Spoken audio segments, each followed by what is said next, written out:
Bueno, atsedenaldiaren aurreko azken saioari hasiera emango diogu. Esku horrian duzue Oxel Azkarate, Jose Ramon Vitoria eta Aitor Aritzeta izango zirela gaur. Oxel etorri zaigu hiruen izenean hitzaldia ematera. Mondragon Unibertsitateko irakaslea da bera, Humanitateak eta Hezkuntza Zientzien fakultatean. Eta ekarri digun izenburua da pertsona kooperatiboaren profilaren neurketa, hezkuntza eta jendarte eraldaketarako testuinguruan. Orain ere, 21 minutuko hitzartze bat eta 10 minutu galderetarako.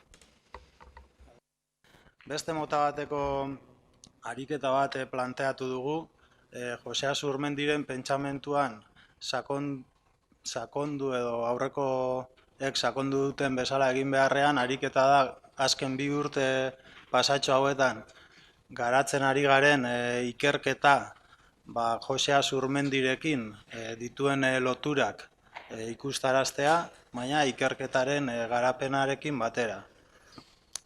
Beraz, hasteko Azurmendiren 2 libururekin duen lotura aipatuko dut, edo hartu ditugun ideia batzuk, gero pertsona eta kooperazioen arteko errebizioaren zertzelada batzuk, eta ikerketaren garapenarekin jarraituko dut ondorioak ateratzeko Jose Azurmendirekin berriro lotura eginez. Bueno, El hombre cooperativo, pensamiento de Arizmendiarrieta liburuan Jose Azurmendirekin Arizmendiarrietaren pentsamendua lantzen du, eta pentsamendu horretatik garrantzitsuak diren 2 ideia ekarri nahi ditugu edo hartu ditugu. Bat da hezkuntza, funtsezkoa dela eraldaketa sozialerako, eta hor ikusten dugu bai gizarte edo jendarte demokratikoago bat, duinago bat, humanoago bat lortzeko bidea izan daitekeela hezkuntza bera. Beste ideia da, gizakia komunitatearekin batera garatzen denez, zatiezinak direla bai pertsonaren eraldaketa eta jendartearen eraldaketa edo komunitatearen eraldaketa. Horrekin batera, Gizabere kooperatiboaz liburua aipatu nahi dugu. Liburu honen aurkezpenean planteatzen zuen ongi legokeela, Jose Azurmendik, ongi legokeela nolabait Arizmendiarrietaren pentsamentua edo kooperatibismoaren pentsamentu hori 21. mendean kokatzea. Ez da horretan oinarritzen, baina nolabaiteko hurbilpen bat egiten dugu. Era berean liburuan planteatzen du ere posible dela muturreko egoismoaren eta altruismoaren artean eskala bat egotea. Eta ez diogu zuzenean ere horri erantzuten, baina hurbilpen bat egin dezakegu ikerketa honen bidez. Oraindik aipatu ikerketa garatzen ari garela, bukatu gabe dagoela, eta, ikusiko dugu. Orduan, hasteko 21. mendeko jendartean ikusten duguna da askotariko krisiek ezaugarritzen dutela, modu desberdinetara definitzen dela, baina erronkak, kolektiboak diren erronkak ere baditugula. Eta azpimarratu nahiko genukeena da bertan, zenetek aipatzen duen gizara, konpromiso soziala kudeatzen ez dakien eta eskutatzen den gizaki bakarti bat badagoela, lankidetzarako gogoa galdu duena eta ni ez kooperatzailean bihurtu dena. Bai, nola eragiten duen azkenean gizarteko egoera honek pertsonan eta baita ere komunitatean eragina duela, parte hartzeko, herritarrek parte hartzeko duten moduetan eragiten duelako harreman moldeetan, pertsonen artekoetan, baina baita pertsonek eta erakundeen artekoetan edo instituzio desberdinekin dituztenetan, eta oinarrian jokabide sozialak zehazten dituzten balioetan ere eragina duela, gaur egungo egoera honek. Horrela, eraldaketa sozialaren perspektibari heltzeko eta batez ere bai pertsonak, bai erakundeak eta bai komunitatea eraldatzeko bide horretan edo idea horretan, aurkitzen ditugu, adibidez Keith Rabotek esaten duenean, pertsona mota berri batzuk behar ditugula, askotarikoak, desberdinak, homo ekonomikusarekin desberdinak direnak, batez be balioetan eta jarreretan. Erakunde edo politika publiko berriak behar direla, komunak edo prokomun kolaboratiboak direnak beste adibide batzuen artean, eta eredu kooperatiboak izan daitezkeela eraldaketa soziala, ekonomikoa, ekologikoa, kulturala gidatzeko baliagarriak. Beraz, hezkuntzari heldu eta hezkuntza eraldaketari begira, hezkuntza arloan ari garenok azken aldian edo azken urteetan sarri entzun dugu 19. mendeko eskola edo unibertsitate estrukturetan 20. mendeko irakasleok 21. mendeko herritarrak ezten edo garatzen prestatzen ari garela. Orduan, eraldaketa prozesuak abian daude bai munduan, bai Euskal Herrian ere bai, hezkuntza eraldaketa prozesuak, eta gehienetan behintzat edo guk aztertu ditugunetan pertsonaren garapen integrala jartzen dute oinarrian, bai ongizatea eta aurrerapen soziala lortzeko asmotan. Beraz, hor, aztertzen dituguna da 21. mendeko pertsonen profilak, bai profil pertsonalak edo profesionalak. Ikerketa zehazten dugu batxilergoan, lanbide heziketan eta unibertsitatean, eta ikusten duguna da bizitza osoko ikaskuntzaren ikuspegitik nolabait identifikatzen diren profilen artean badagoela adostasun bat, 5 profil hauen artean, arazoen ebazpena, pentsamendu kritikoa, kooperazioa, komunikazioa eta sormena.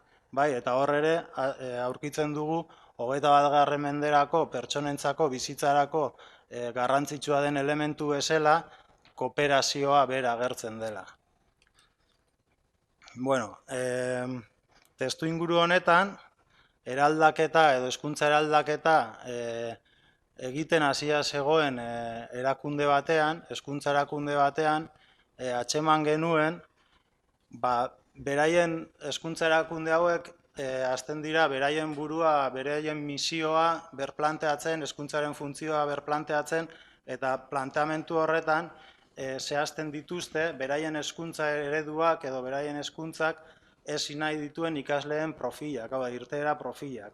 Baina ez duguna atzematen da horren ebaluazioa nola egiten den, hau da guk. Horrelako pertsonak ezin nahi ditugu, baina nola neurtzen dugu edo nola ebaluatzen dugu egiten dugun horrek ikasleengan duen eragina edo duen inpaktu hori. Eta, ekosistema kooperatibistaren barruan aztertzen hasten gara, bai ikastoletan, unibertsitateko fakultatetan eta enpresetan, eta ikusten duguna da hor erdian dagoen pertsona kooperatibo bezala definitzen dela. Hau da, agian erakunde desberdinak, perfil desberdinak bilatzen dituztela, baina erdian edo kokatzen dena ekosistema kooperatibistan pertsona kooperatiboa bera dela. Hor ere ikusten da, lankiko ikerketa desberdinak erakusten dute erakunde kooperatibistetan nortasun kooperatiboen maila apalagoa dagoela, eta identifikatzen dugu eraldaketa sozialerako pertsona kooperatiboen beharra. Kontrastatzen dugu, ikusten dugu guk ere beharrezkoak direla giza portaera prosozialetan sakontzeko ikerketak, eta ikusten dugu ere azken 15 urteetan interesa hartzen ari direla gai honetako ikerketak.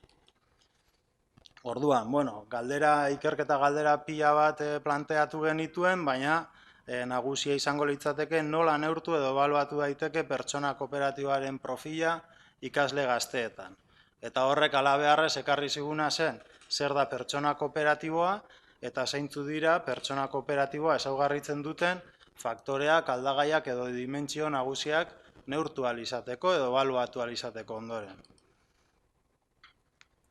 Hemen, errebisio bat planteatzen dugu, hau da, pertsona eta kooperazioaren artean zer dago, nondi dator, zer gertatzen da, eta hor topo egiten dugu Gizaberea kooperatiboaz, liburuaz, Azurmendirekin berriro, eta hor ikusten dugu 8. Orrialdeko pasartea ekarri dut, eta alde batetik planteatzen duela normalean kooperazioaren arloan ekonomia politikotik sartzen direla ikerlariak, eta ez hainbeste aurretiazko arazoa izango litzatekeen antropologiko filosofiko horri erantzuteari edo hori kontuan hartu gabe.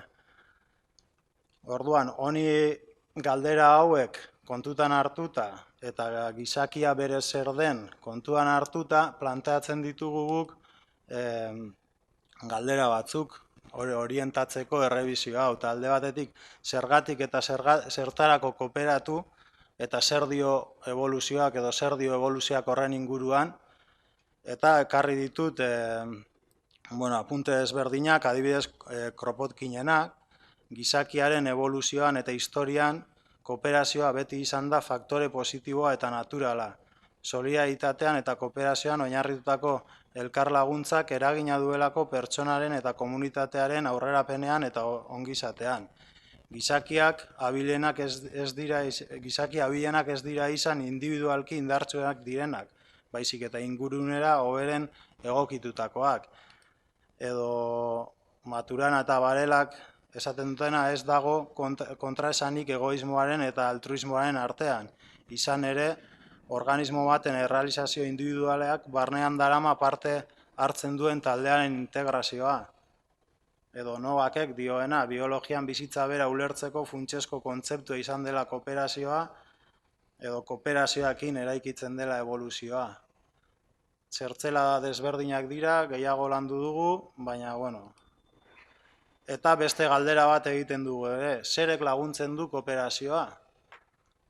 Eta hor, zeneten adibide bat ekarri dut berriro, kooperazioak exigitzen duela praktikan besteekin jardutea, gaitasun sozialak eta kognitiboak edukitzea besteekin konektatzeko, eta horretarako beharrezkoa dela bai entzute aktiboa eta empatia beste elementu batzuen artean, edo beste adibide bat, Elishar eta Tomaselorena, izaera berdintsuagoa eta humanoa duten sistema sozial batean bizitzea aurrekaria izan daiteke giza gaitasun kooperatiboen evoluziorako. Interesgarriak diren gaiak dira, lehen ere besteek sakonago jorratu dute, eta hortik jauzi bat ematen dugu, berriro Azurmendiren adibide bat ekartzen dugu El Hombre Kooperatibotik, eta Larraitz Altunak ere koordinatutako liburu horretan ongi azaltzen dutelako, eta pertsona kooperatiboa zer den edo hurbilpen bat egiten delako, eta abizen asko jartzen dizkiote, bai pertsona ezaugarritzen duela duina, aske, heldua, sortzailea, idealista praktikoa, komunitarioa, arduratsua, utopikoa, ekintzailea, desberdin asko. Eta gero ikusten dugu ekonomia arlo horretatik, ekonomia sozialaren buelta horretan egindako aurkiketa, errebizio horretan ikusten dugu ateratzen direla homo desberdinak. Eta homo kooperatibuz aurkitu genuen, aipatzen dira homo sozialis, homo altruistikuz, beste batzuk ere bai, baina pertsona kooperatiboaren ezaugarritzaren bila ari ginenez, ikusi genuen homo kooperatibuz izan, definitzen duela edo definitu hurbilpen bat egiten duela, pertsona mota jakin bat da beste pertsonen interes honena kontuan hartzen dituena. Eta etorkizuna pentsatzeko gaitasuna duena, edo altruista moduko bat, edo ezaugarri nagusi bezala kokatzen ditu epe luzetarako ekintzetara bideratutako kooperaziorako gaitasuna eta empatia. Horra agertzen zaizkigu, azkenean ari garelako bilatzen, pertsona kooperatiboaren definiziorik badagoen edo ez, eta pertsonak zer behar duen kooperatzeko, eta aldagai horien bila ere. Orduan, errebisioan ez dugu aurkitzen frogatutako definiziorik, momentuz behintzat, eta begiratzen ditugu neurketa tresnak ere, pertsona kooperatiboaren neurketarako tresnarik badagoen edo ez atzemateko. Hor ikusten dugu giza portaera prosozialak eta balioak neurtzerako zuzendutako tresnak, kooperazioa edo kooperaziorako aldagaiak neurtzen dituztenak eta ikasleen profilak eta kompetentziak neurtzen dituzten tresnak errebisatzen ditugu. Eta hemen ere ez dugu aurkitu pertsona kooperatiboa neurtzen duen eskalarik, momentuz.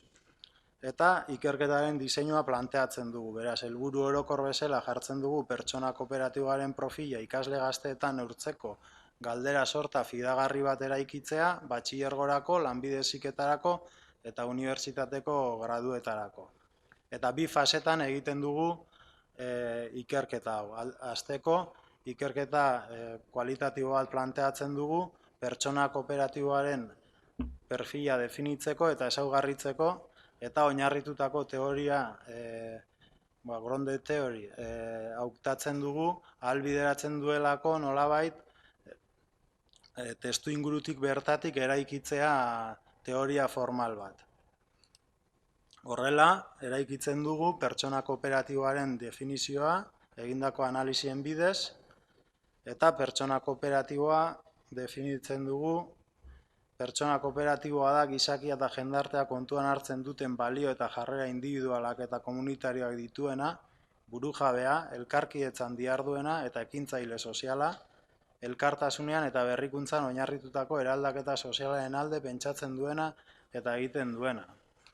Eta era berean, identifikatzen ditugu kategoria zentral bezala balioak eta jarrerak. Hemen azaltzen direnak identifikatzen ditugu, garrantzitsuen bezala, baina batez ere azpimarratu nahi da erabilera.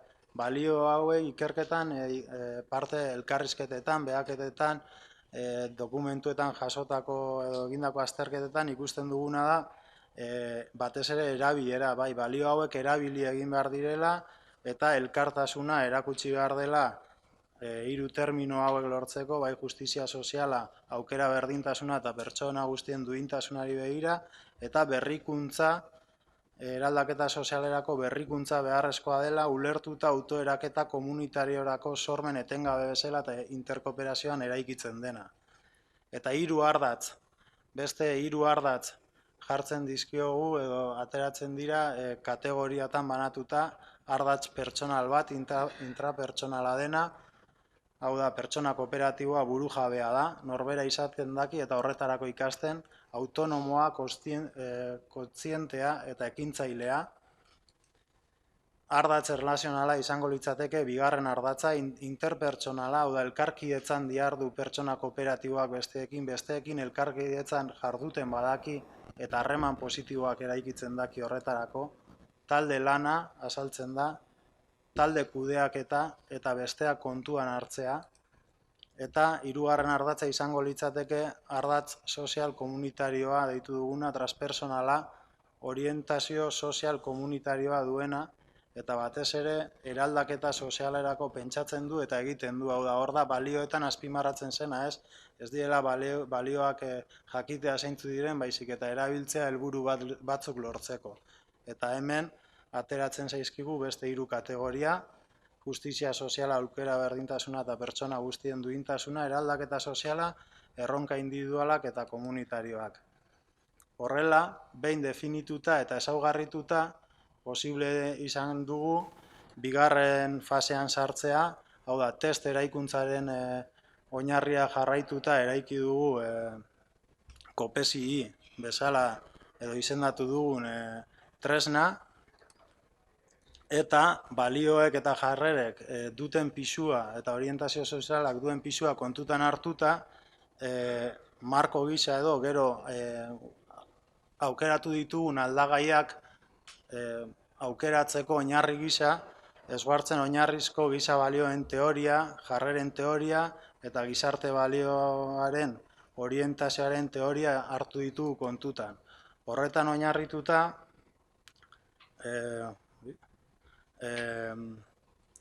pertsona kooperatiboa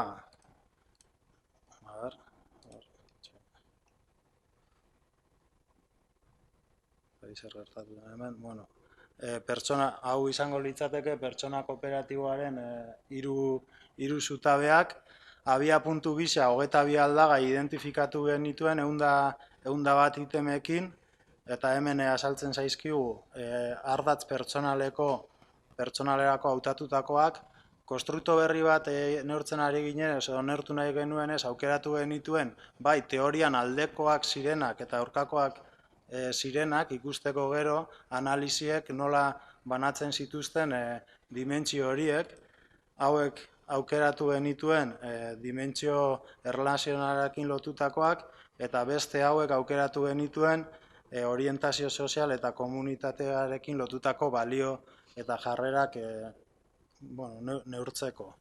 Horrela, sortzen dugu eskala bat 3 dimentsio orokor dituena, 17 aldagaiekin eta 75 itemekin, eta bereizten dituena bai sexua eta adinaren arabera datuak. 3 dimentsio orokor banatu ziren, horietan ikusten da alde batetik pertsona kooperatiboak zentralitatea hartzen du norantza positiboan neurtzen dituzten aldagaiak, 3 ardatzetako aldagaiak gelditzen zaizkigu bukaeran, eta beste batzuk sailkatu ziren berekoitasunan, nartzisismoa, idiozentrismoa, gizakiaren ikuspegi negatiboa, individualismoa, hau da, pertsona kooperatiboarekin norantza negatiboan joazten dimentsioak, eta gero beste aldetik izango genuen beste aldean, beste muturrean edo, kolektibismoa. Eta, bueno, ondorio gisa edo bukatzeko, hurbilpen batzuk, hau da, ikusten duguna da pertsona kooperatiboa eta Arizmendiarretaren pentsamenduak 21. mendean, bai bizitzarako, lanerako, zein ikasteko eskatzen diren profil horietan ondo enkajatzen duela. Ikusten dugu ere pertsona kooperatiboa eta ekonomia eredu eraldatzaileen mugimendu horietan beste pertsona mota berri horietako bati erantzun diezaiokela, batez ere identifikatzen diren balioetan eta jarreretan oinarrituta, eta beste aldetik, hau gehiago gizabere kooperatiboaz liburuan egiten duen planteamendu horrekin lotuta, tresnak lagundu dezakela giza portaeretan eskala bat badagoen edo ez identifikatzen, argitzen, korrelazioak begiratzen, baina horretarako lanean ari gara, datua jasotzen, aztertzen eta egokitzen tresna bera eskala edo bertsio laburtu bat sortu nahian, beste adin batzuetara egokitu nahian, beste testuinguru kultural batzutara egokitu nahian, aldagaien arteko korrelazioak egiten, eta batez ere erantzun nahian hasierako asmo hori ere, hezkuntza eraldaketa prozesu horietan ikasleen inpaktuen inguruko diagnostikoak edo ebaluazioak eskaintzea zentru desberdinei, eta gero beraiekin batera testuinguruak edo ikaste irakaste prozesuak, esperientziak diseinatzea, implementatzea eta ebaluatzea elkarlanaren bidez, unibertsitatea, ikastetxeak eta hezkuntza komunitatearekin batera oro har. Eta besterik gabe, argazki hau ekarri dut, jarrai dezagun euskal pentsamenduaren ur-jauzi hau ur ederrez elikatzen, eta besterik gabe eskerrik asko.